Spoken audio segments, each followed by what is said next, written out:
Aquarius, this is the horoscope for everyone who have their Ascendant, Sun or Moon in Aquarius for 2014. I'm an Aquarius Ascendant, and this is the only prediction I listen to and I check for myself, because astrology, professional astrology, one always looks at the Ascendant sign for the prediction from the Ascendant sign, because it's the most tangible, the most specific and correct. So if you know your time of birth, you can find out your Ascendant sign on my birth chart calculator, because I'm trying to teach you not pop astrology, but I'm trying to teach you proper astrology, so you can gain some trust into it, because what magazines and most other astrologers are doing is sun sign astrology, which is an invention of the 20th century. Astrology has been always based on the moon or on the Ascendant sign much more. But anyway, check your sun, moon and Ascendant, or if you don't have time for 3, start at least with your Ascendant sign.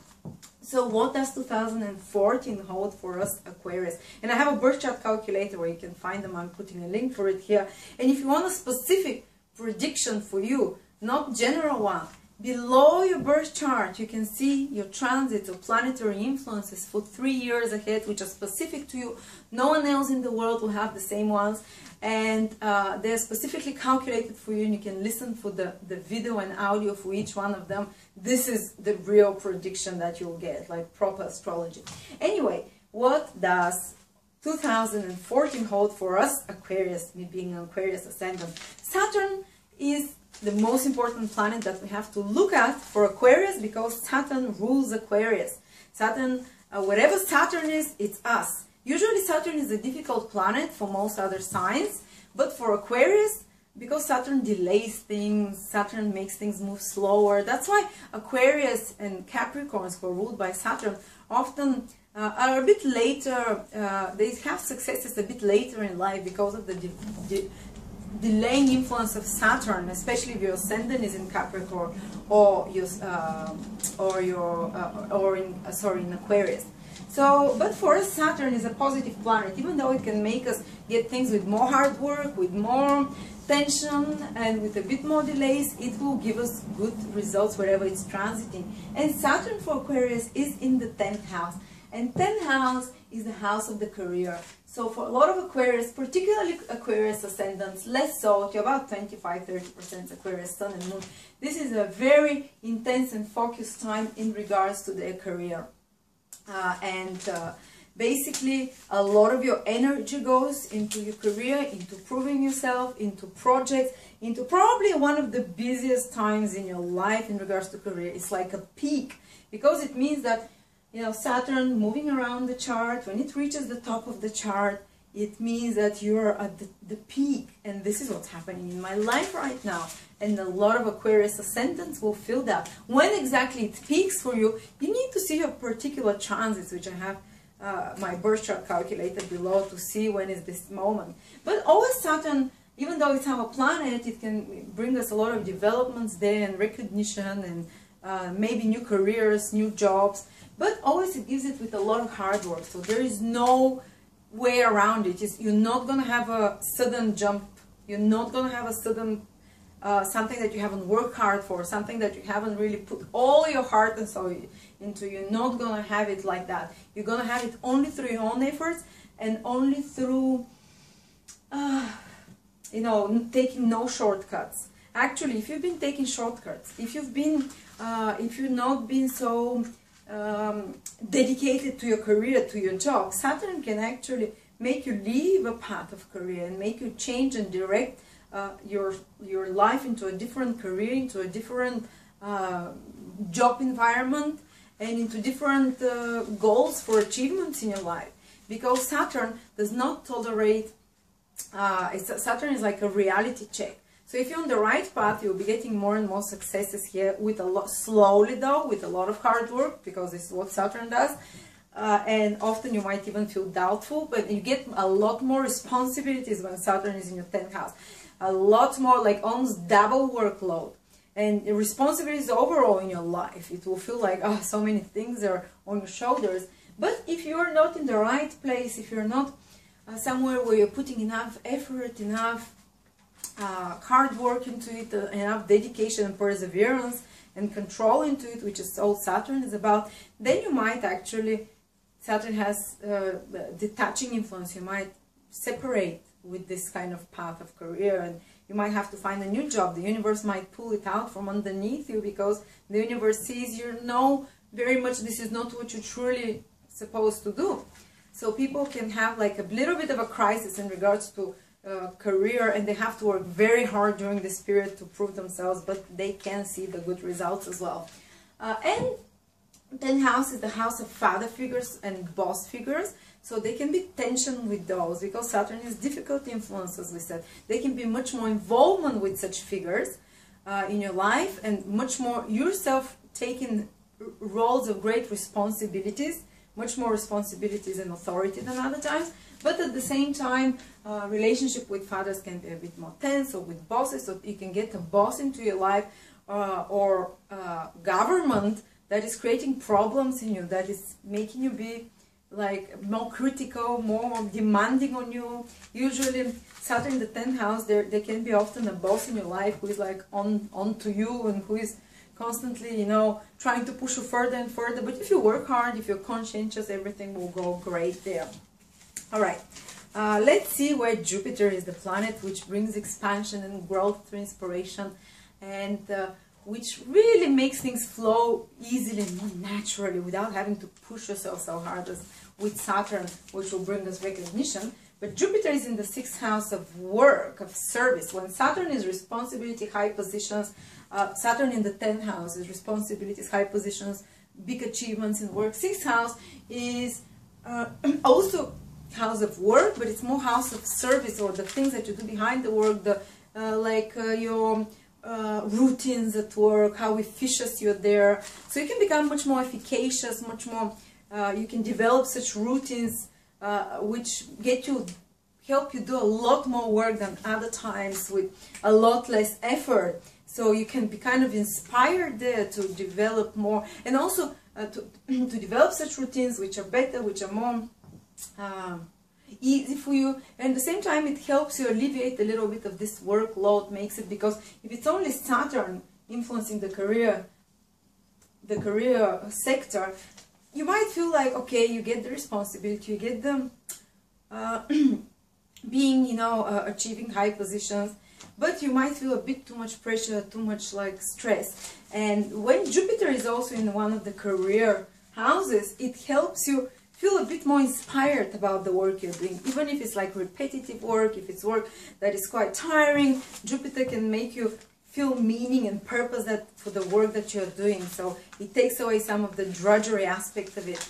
And 6th house is also your health regime that you keep, so you can very much feel inspired to improve your health, feel inspired to pay attention to develop more health, more healthy lifestyles. For instance, Jupiter is in our 6th house till the summer of 2014, till July approximately, and it started, and it's been in the 6th house from the middle of 2013.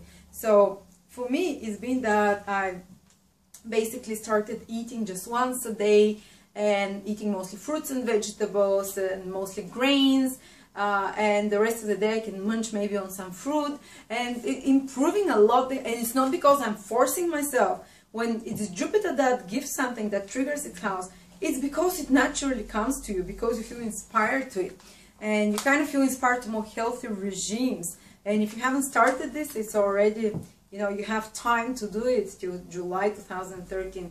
14. Actually, you feel the inspiration there. Let's see. And then Jupiter moves into our 7th house of relationships. And people can get married then. Jupiter is in the 7th house once in 12 years. Jupiter is the bringer of blessings. Jupiter is the bringer of good karma. Jupiter is the planet which triggers good positive developments, and is the planet of joy. So when it's in the 7th house, joy comes to us, maybe through falling in love, maybe through meeting someone, you know. From the second part of 2014 till the middle of 2015, this is when relationships can really kick off for some of you, inspired relationship and happy. Apparently I'm getting married next August, when Jupiter is exactly in my 7th house for now, this is what the plan is, but you know, often I've seen when Jupiter transits in someone's 7th house, people fall in love, or they maybe fall in love with someone else, who knows. It's even more fun, you know. But people, you know, meet someone or go into a committed relationship, or if they're in an unhappy relationship, their relationship can improve, or they can finally get liberated from this unhappy relationship, and they'll feel joy from that. They'll feel like, this is the best thing that happened to me. So some happiness coming in regards to relationship. It's also great for business partnerships when Jupiter is in our 7th house, especially if your ascendant is in Leo, lesser degree Sun or Moon. But till the summer of 2015, from the middle of the summer of 2014 till the summer of 2015, which is July approximately, you can form business partnerships which are very productive, good for you. Also someone other, your partner, if you're married, if you're in a relationship, can be very supportive, very productive, can be a joy to be with. Also, you can, something good can be happening in their life. Also, 7th house is the house of business. 10th house is responsibility and career and being recognized. 7th house is exchanging things, trading. Just like marriage is a business deal almost, you know. And committed relationships, everyone has responsibilities and equal rights there. So anything, when you're with client, any kind of careers which are consulting based, one-to-one, working with another, exchanging goods, traders, stockbrokers, exchanging anything. This is 7th house, so people who have their own businesses can fare very well when Jupiter is in the 7th house. They can like be more, they can generate more business, more clients as well. They can generate more popularity. 7th house rules popularity, how well you're liked by others. So yeah, I hope I become more popular and get most views in YouTube. That's up to you guys. And the same will be very likely happening in your life. And now let's see the karmic nodes. Rahu, the dragon's head, or the North Node. It has many names, but this is Rahu is in our 9th house. It's going there from February 2014 and it's going to stay till the middle of 2015. And the karmic nodes, they come and stir things up. They make things much more interesting, much more exciting, and they make fated things happen there. So basically they make things which before even we were born, we kind of made a contract to experience those things. So, you know, important things. And Rahu is the dragon's head, which it's insatiable, it takes more, it wants more, so it tends to develop a lot of the house where Rahu, the dragon's head, is transiting. So for you, it's the 9th house for Aquarius. And 9th house is the house of beliefs, of philosophies. And Rahu is, one can become voracious of learning new things, of studying. High education, if you're in high education, you can have a lot of I know, like a drive, ambition to succeed there. You can even start studying in a university and get success there. And you can suddenly decide to get some kind of a degree, or to start studying something new. Or you can get very much interested in some spiritual, philosophical, political ideologies which are new to you, which are very exotic and very different than your upbringing, because Rahu is the planet of exotic foreign influences.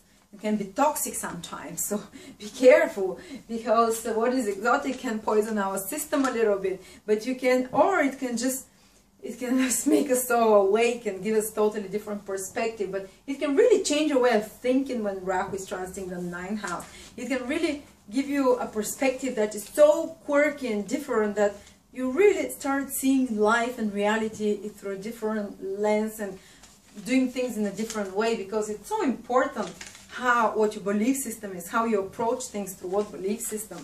And with Rahu in the 9th house, you can get attracted to more foreign, exotic time, maybe Tantra, maybe Buddhism, or if you're a Hindu, you can start researching esoteric Christianity. You can very much delve into spiritual belief systems, you know.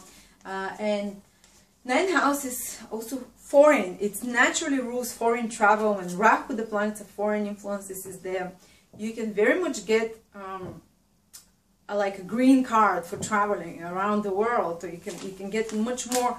Your possibility to travel can become higher than other times, higher than normal, and you might have a chance for growth, for development through some foreign contact.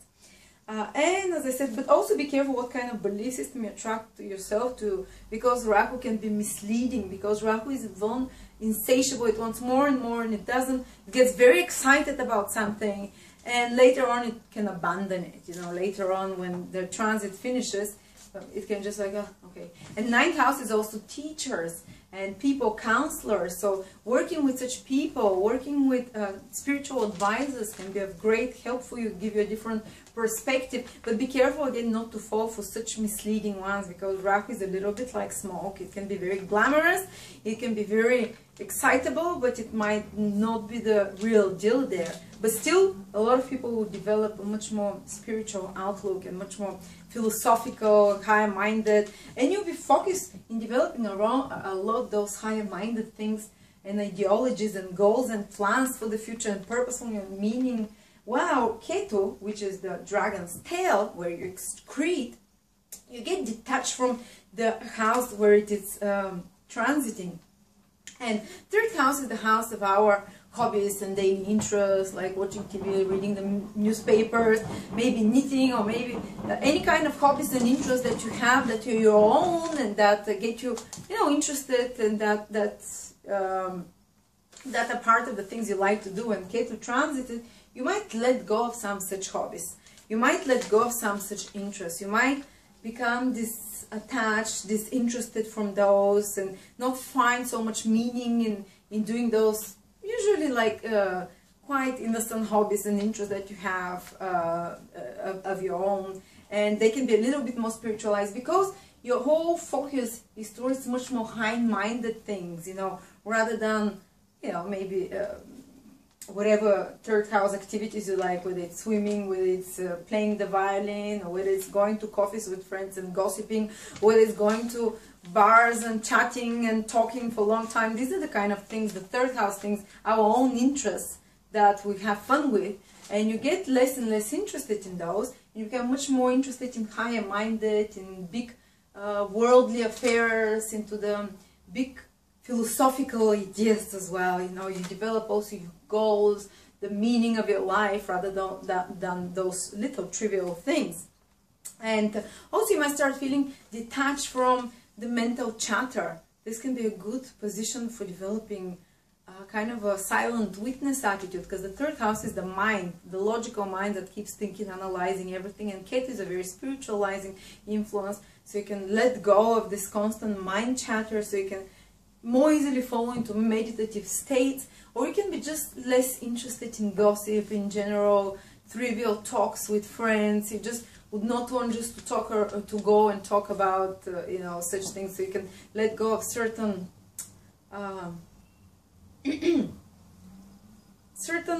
habits like gossiping, and get more detached from the information and your concepts, and the concepts that you have. Usually you can get more detached from them.